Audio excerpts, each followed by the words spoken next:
fans? What's up, Knicks fans? It's your boy Mizzle. And I'm Royale. Royale, you know what I'm about to do right now, right? What's up?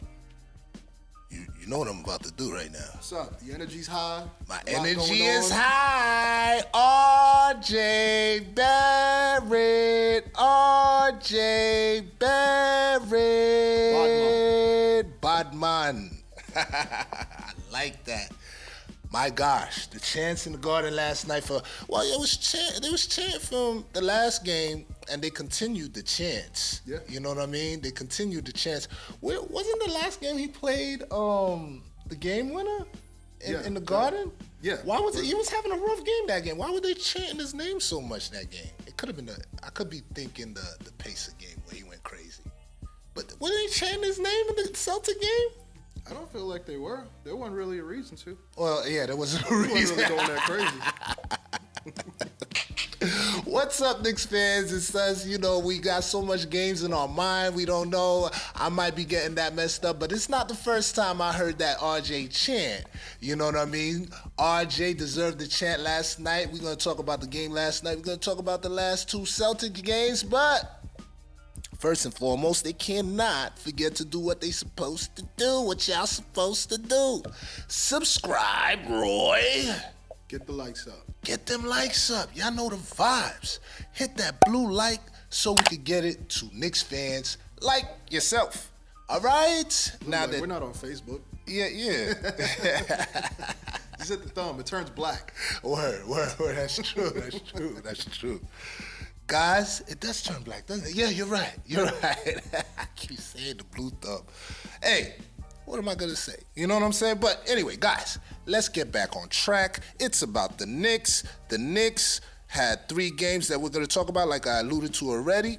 We played the Celtics twice since we last spoke, and we beat those Spurs last night. Courtesy of RJ Barrett, all right? So let's get right into it. But before we do that, we gotta give him a little trivia, right, Roy? Roy, I have easy trivia for you today. I don't look forward to trivia because it makes me look like a horrible fan every week. No, it's a lot of old stuff too. You know what I'm saying? It's a lot of old stuff. But this one, Roy, this one is for you. Okay. All right? You ready for it? You guys ready for it? I know you guys gonna get it. All right? So the Knicks and the Celtics, this was based on the Celtics matchup. You know what I mean? The Knicks and the Celtics have met a lot. They both have been in the NBA since the inauguration year of the NBA. You guys know it's the 75th anniversary. All right, that All-Star game is gonna be magnificent. But I digress. Let's stick to the topic, the trivia question. When was the last time the Knicks played the Celtics in the playoffs? And who won? The last time. Don't say it yet. At the end. If you got it, I know you got it, so don't say it. Let's say it at the end. Let's see if you got it at the end. Yeah, I'm not that young of a fan. Yeah. You know this one. You know this one. All right? You know this one. Okay? All right, guys. Let's get right into the stuff. Let's recap last week. Like I said, we played the Celtics twice. The first game, no Noel, no Sims, no Kemba. Continue. Fournier, man. Fournier, the guy that I've been giving grief. We both been giving a little grief, but me a little more. I got a nickname for him, 48. You know what I mean? Because his feet are 48. But that game, Roy, he was not 48. He almost dropped 48. He almost dropped 48. Fournier, man, he had his career high. He started off hot. Only Nick that was able to score in the beginning of that game, to tell you the truth. We already knew it going into the game, right? He's a Celtic killer, right? We should have picked him up on some prize picks, but I did it. I stayed away. You know what I mean? Too bad for me. I ain't win nothing, you know? He was pretty much the only person, and then the Celtics started to balloon the lead. I think Jaylen Brown had it going early that game. He had it going early. He was doing his thing. Quieted off a little bit. He just gave it to his partner, Jason Tatum, right? Jason Tatum picks up. He couldn't be contained. Poor Fournier had the task of guarding him. Poor Fournier. You know what's so crazy? He had to guard Jason Tatum and still had the energy. I mean, he didn't do too much guarding him, but he still had the energy to drop all those points that he dropped that game. What else I got here? The Knicks go back and forth with the Celtics, man. Behind those guys, you know, Burks was helping out too. RJ was struggling offensively that game. He was doing other things, but offensively, RJ was struggling.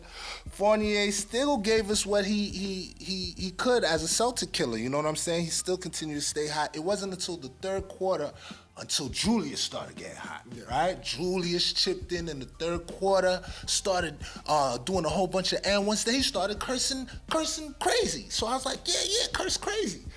But guess what? Who he was cursing at, Roy? Who was Julius cursing at? The crowd. He was cursing at the crowd. He was cursing at the fans. I didn't know. I thought he was cursing at the refs at first. Then I thought he was cursing at a Celtics player. Like, yo, you can't guard me. But I was like, damn, the refs is letting that go.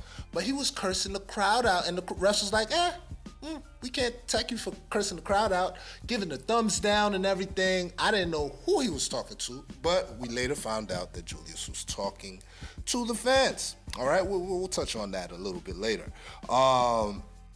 Julius and Fournier continue to cook, and in the closing minutes got crazy. We traded buckets. Jason Tatum hits a clutch shot, blow, to tie the game up.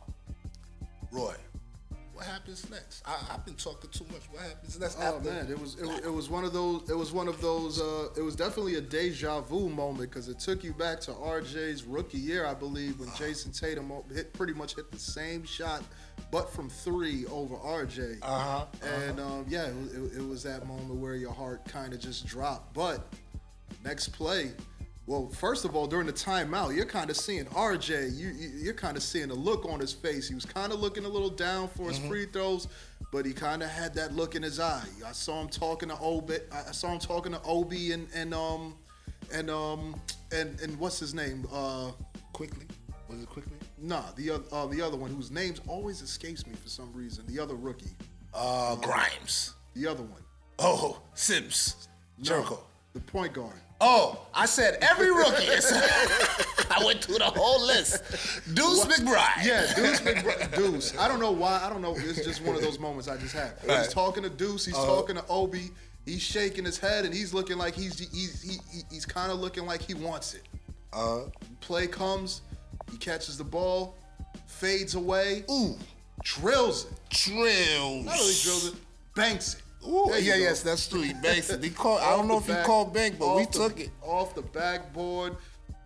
We took it. Kind of feels like reparations for that Amari Stoudemire missed buzzer beater when he played the Celtics. This is your second reference to the Amari Stoudemire. That hurt you. That's when I could tell that would hurt you. Because it wasn't even necessarily that it hurt. Well, I definitely wanted that game, but just the shot was so great that he hit, and the fact that he didn't get it off in time.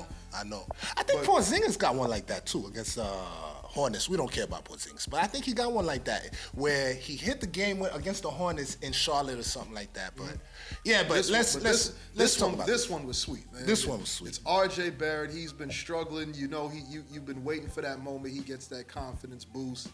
Hits it over Jason Tatum. Oof. Just an amazing memory to add to your Knicks memory bank. That's right. That's right.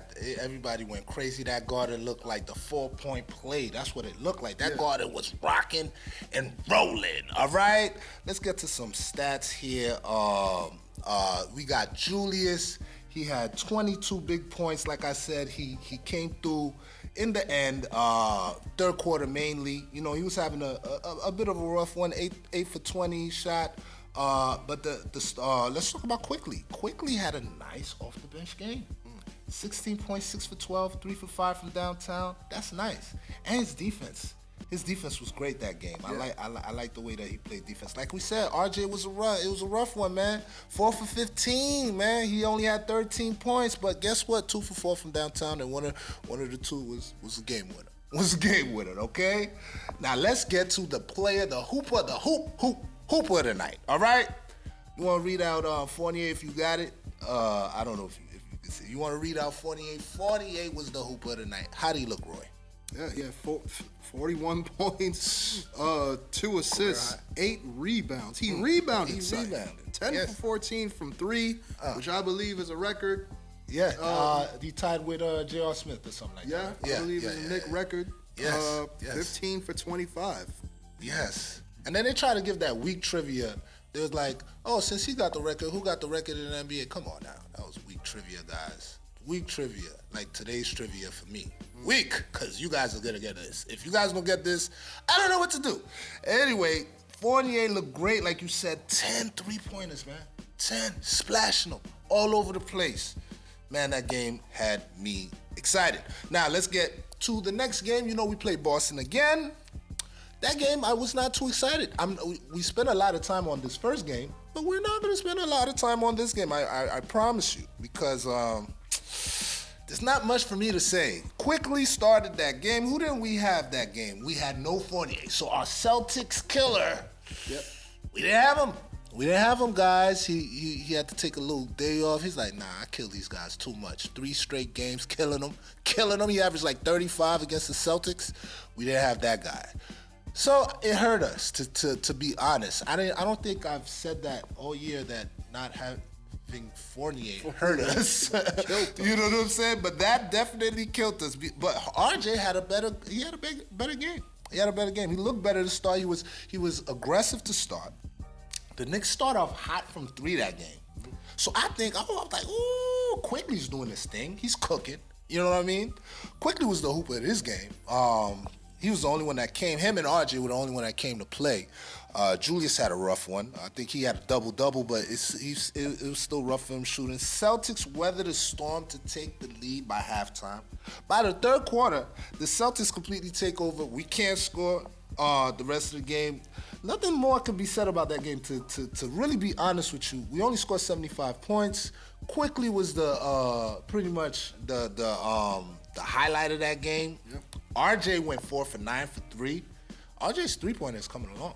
Yeah, that's something that you had already seen the last season. I feel like he really benefited from, that time where he got to, those few games that he got to really head the offense. His confidence is looking up, and it's showing.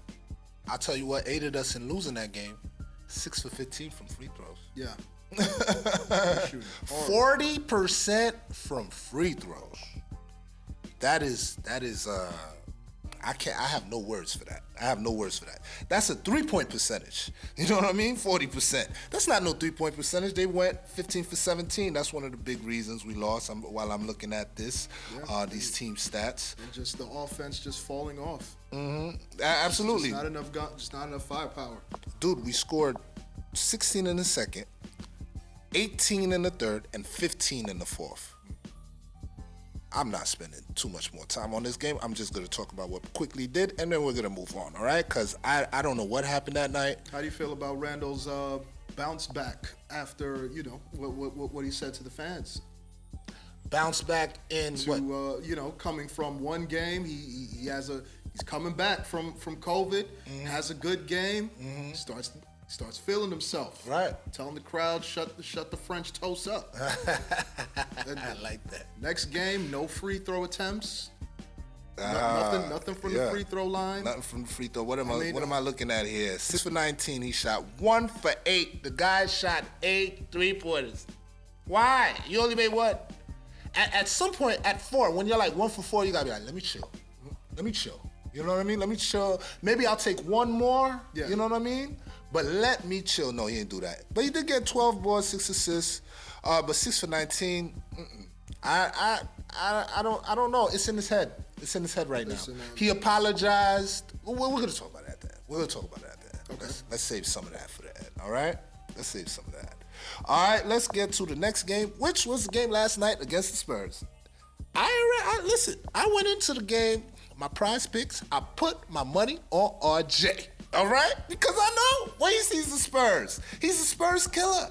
He really is. His first game of his career was against the Spurs, and he played well. I remember him playing well. His very first when they tried to put him at point guard. That experiment kind of did fall short, though, and I think he never forgave the Spurs for that. That's right. That's right. Man, that game was great. Let me get a little quick recap. I'm still in the box score over here. We had a little running joke. We were kind of going on the over and unders on who would kill us between Jakob Poeltl or Josh Primo, because they both just fit the profile of your NBA come-up story that would just have their best game in the at dark. the Garden. But it didn't happen. So we went into that game extra scared. We did. You, me, Rem, we were joking and we was like, yo, who's good?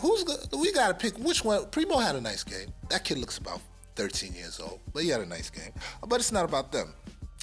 The Knicks look good from the start, hitting their shots. Mitch too early. Mitch early, look, and Poeltl or Jakob Poeltl, whatever. He's a good rebounder. Yeah. He's a good rebounder. Mitch was dominating him on the boards. Not offensively too much, even though Mitch had a nice offensive game. But Mitch was dominating. That's how he got those two. He was just like, horse, back up, horse, too much back up. Too much height, too much wingspan. That's right. 4 quick points.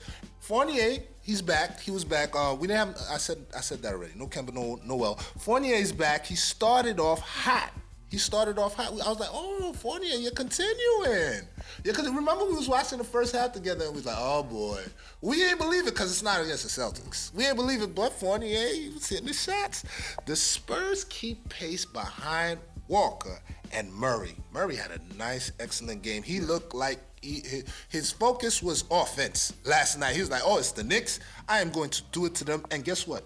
Nobody on our team could really hold him. Yeah. All night. He did whatever he wanted to do. Nobody could really hold him, all right? Mid to second quarter, that's when RJ starts to go off. That's when we left. I left, tried to catch the game at the crib, you know what I'm saying, because I had to hold it down at the crib. Wifey had duties for me, so I tried to catch it. By the time I went to halftime, I see RJ have 14 points. Yeah. I'm like, what? What did I got? You just had, I'm like, okay, he's doing his thing. You see that paint is freed up again. There's no Robert Williams down there. Right. Those 2 games with Robert Williams, he was just like, oh man, I can't get busy. Trying to figure out what to do when you in those games where you have elite shot blockers. Mm-hmm. So that just goes to show you got to keep working on that pull up on that pull up game. Mm-hmm. We seen he hit one. I'm sure he hit one tonight. I believe 1 or 2. But yeah, I'd like to see him taking that shot from the free throw line, and even if he's missing it, just like to see him add it to his game, because I think that'll help him. That'll help him out so much. Absolutely. No, I agree. He completely dominates the third quarter. He gets 10 more points in the third quarter. So he finished off the second strong, and in the third quarter, he came back. He was like, nah, I'm not done with y'all. And Fournier chips in again. He was a little quiet for a little bit, and then in the third, Fournier chips in again. Burks is doing his thing, shooting.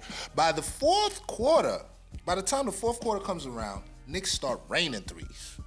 Burks, Grimes came in. I like that pass out the post that RJ had, where and I think they talked about it in the post game, where Alan Hahn and Wally, they were talking, and Alan Hahn says, Clyde hates those cross-court passes. That one, and Wally, kudos to you. He explained why that cross-court pass is necessary. You know what I mean? That cross-court, he's right in the post, which we're going to lead to in the end. Maybe some of that offense could go through RJ. Why not? You know what I mean? Nice pass to Grimes. He hits that 3. Love it. We create that separation, and by the time the fourth quarter comes, we're just raining all over them. We're raining all over them, raining threes all over them, and we start to blow out the Spurs. And you know what happens at the end? When the young boys come in, OB. Yeah. OB. At the end when Julius Randle comes in, when we're up 20. The crowd was begging. See it through. And the crowd was begging. They're like, OB, Toppin. Oh, and Julius is having a horrible game. He had 2 points last night. Oh, why not play Obi more, right? Tibbs, he drives me crazy in those moments, because even with Randle, how much minutes he plays. The guy can he can use whatever break he can get. Yeah. We're up 20 on the Spurs, and he's not really. And this isn't even a knock. He is to rebounding anything. though.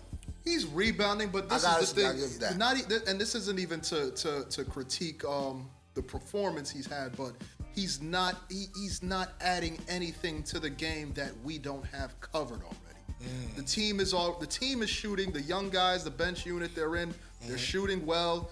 Rebounds aren't a problem. Spreading the ball around, it wasn't a problem. There was no reason for him to be in there. There was nothing he was added that we were starving for. Is it? You think it's an ego thing? Like Tibbs doesn't want to hurt his ego? I mean, I feel like he's kind of stuck to his traditional way because you know in the NBA how quickly a league can go. Yeah, you know? yeah. And Tibbs, he's very cement on his way of doing things, even to the final whistle. So as we blow out the Spurs, Obi gives us a gift at the end. He gives us 2 nice dunks, one double pump dunk off a nice pass, and 1 alley-oop reverse. Whew. Obi, he still gives you a gift, you know what I mean? And the Garden chants, R.J. Barrett, R.J. Barrett, which I think is to Julius's. I don't think Julius is enjoying that too much. You know what I mean? RJ came to his defense. They yell RJ Barrett. They yell Obi Toppin. No Julius Randle chance. So right now Julius Randle has a little bit beef because I heard they cheered for him when he got introduced, but as the game started to progress, you were hearing murmurs of boos, rabble, rabble, rabble. There was some, but I mean, it wasn't that loud. I don't think, it wasn't. The announcers actually let me know that that's what they were doing. I didn't even know that they were booing them like that. You know what I'm saying? But the announcers, they let us know. On television, I wasn't hearing it. Yeah, but let's get to some closing thoughts because we already overtime. RJ, the Spur killer, game winner despite a tough game, 19 on bad shooting again, but 4 for 9 against the Celtics. Yeah. He had 19. He had a bad game. I'm talking about his last 3 games. Game winner. He had a tough game, but he had a game winner. 19 on bad shooting, but still shot well from 3, 4 for 9. I love 4 for 9. And an efficient 30-piece last night. Yeah. Right? For his last 5 games, he's averaging 22 per. In his last 7, in his last 7, he is averaging 22 points per game. Is he finally the RJ we thought that he was gonna be after last year? What do you think? I wouldn't say that he's starting to show signs that he can turn the corner. But he did show signs in the beginning of the season. He did. Yeah, it's just been a consistency thing. But I do believe he's on. I would say he's on pace to becoming that RJ that we think he can be. Maybe at least a 22 to 23 point per game scorer. I think he's a lot of his struggles. It's stuff that's been seen before with even some of the best scorers. Wing scorers in the NBA. So he's still young and nothing is set for him. He definitely looks like he's on pace to being a real key player in this team. Absolutely. And I think the face of our franchise eventually, not now. Yeah, he's just going to need some patience. Yeah. He's going to need some patience. He's going to need the right opportunity. Shout out to @TheMeccaMSG. We followed them on Twitter, and we got this stat, RJ, in the past 5 games, and then we're going to move on to the next. 22.8 PPG, 4.8 rebounds per game, 3.6 assists, first game-winning buzzer beater, 48% from threes on 5 attempts. Nice. You know what I mean? So RJ's doing this thing, man. He is definitely doing this thing. Let's get to the second thing. Let's give Fournier some love. Might as well give him some love, right? Fournier look great.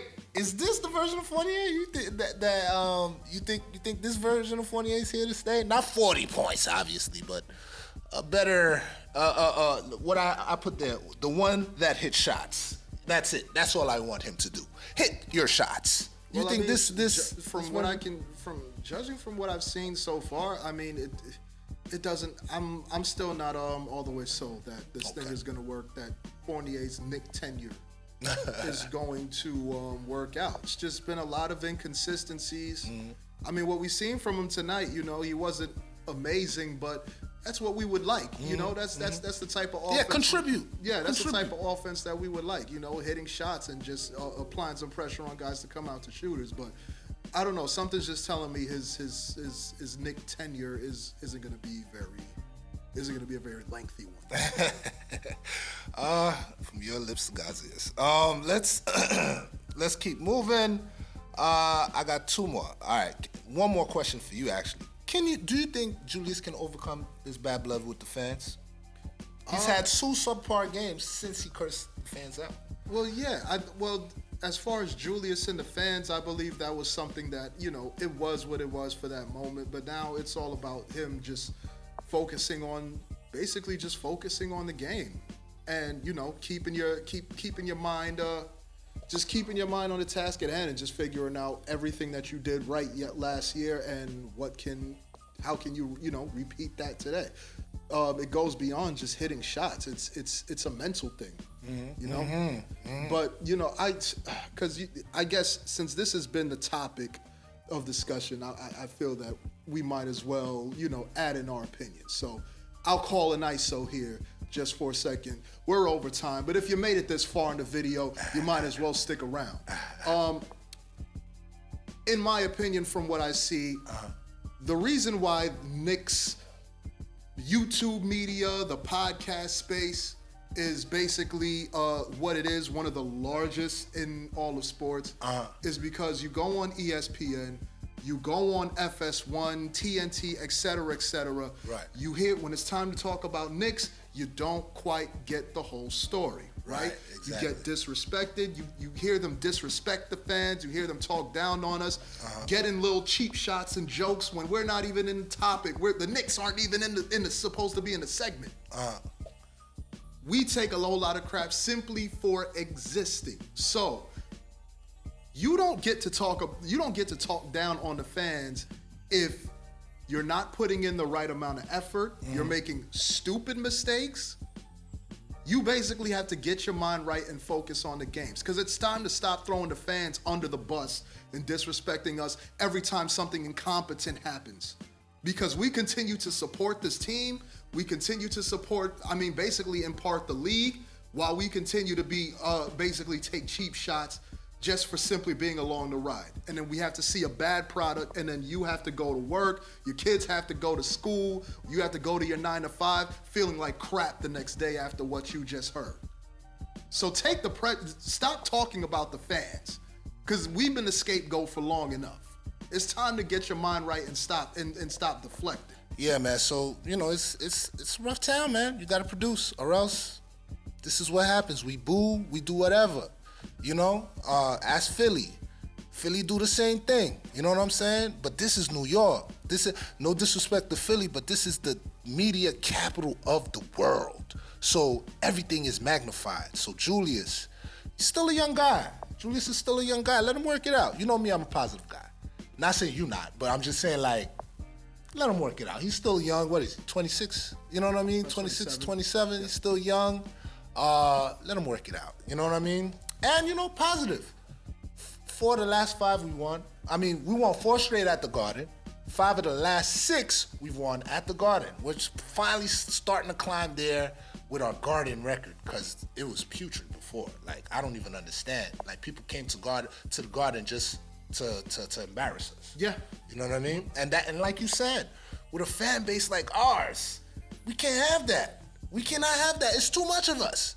We're like the umpteenth Knick podcast, right? Yeah. You know what I mean? So think about it. That's just podcast. There are crazy people out there, bing bong people. You understand what I'm saying? I'm not one of them, really. I'm not really with the bing bong. You know what I mean? But, you know, they are. So, Jules? Yeah, I think it goes beyond just winning and losing. It's fine to struggle. We've seen worse years of this team, and there are players we have been in the basement with that still get love in New York City because they put in, we love the effort. We love the effort that they put in. They still love Frank, right? There's still people loving Frank Ntilikina. All right? So talk about Langston Galloway. You understand what I'm saying? You feel me? So, hey, we went over time. We got to get up out of here. One thing I'm gonna say is, oh yeah, the trivia question. Please tell me the answer if you got it, Roy. Last time we played the Celtics, and who won? Dang, you know what? I was saying that I should get this, but I feel like I don't know the year exactly. Okay. I'm gonna say 2014. No, you ain't get the year. No. It was 2012, 2013. You just missed it. 2012, 2013. So really in the 2013, who won? The Knicks. The Knicks. Yeah, the funeral game. Yes, you got it. We broke those Celtics up.